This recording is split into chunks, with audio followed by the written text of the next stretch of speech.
ഇനിയിപ്പോ തടസ്സങ്ങളൊക്കെ നീങ്ങിയല്ല, മാലുവിന്റെ കാര്യത്തില് ഒരു തീരുമാനം. അവക്കടെ ഇപ്പോഴത്തെ മാനസികാവസ്ഥയില് ഏതായാലും കർക്കിടകം ഒന്ന് കഴിയട്ടെ. ഓ ആ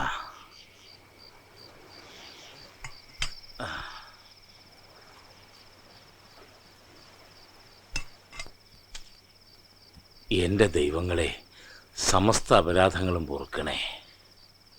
അച്ഛന്റെ അപേക്ഷ ഇനി ഒരു ദൈവങ്ങളും കേൾക്കില്ല. അത്രയ്ക്ക് ദ്രോഹ എന്റെ രാധയുടെ അച്ഛൻ കാട്ടിയത്. രാധ ഈ തൊറയുടെ ശാപമല്ലെന്നും ഞങ്ങൾ തമ്മിൽ ഇഷ്ടത്തിലാണെന്നും ഞാൻ ഈ കരക്കാരോട് വിളിച്ച് പറയേണ്ടിരുന്നത് അച്ഛൻ രാധയെ കൊന്നാളെന്ന് പറഞ്ഞുകൊണ്ട് മാത്രം. ഞാൻ കാരണം എന്റെ രാധയ്ക്കൊന്നും സംഭവിക്കാൻ പാടില്ല. ഏതെങ്കിലും നാട്ടില് രാധ ജീവിച്ചിരിക്കേണ്ടെന്ന് കേട്ടാ മതി എനിക്ക്. ഈ കരക്കാരുടെ നാവിന്നൊന്നും നീ കേൾക്കണില്ലേ? അവൻ കടലിലാട്ട് ഇറങ്ങിച്ചെന്നപ്പോ കടല് തന്നെ അവനെ അങ്ങോട്ട് കൊണ്ടുപോയി. അവന്റെ ആത്മാവിന് വേണ്ടുന്ന കർമ്മങ്ങളാ ഇപ്പൊ നടന്നത്. ഇനി അവൻ തിരിച്ചു വരികയില്ല. വരും, എന്റെ രാധ തിരിച്ചു വരും.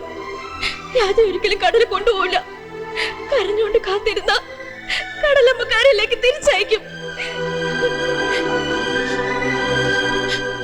എന്റെ രാധ മരിച്ചിട്ടില്ല.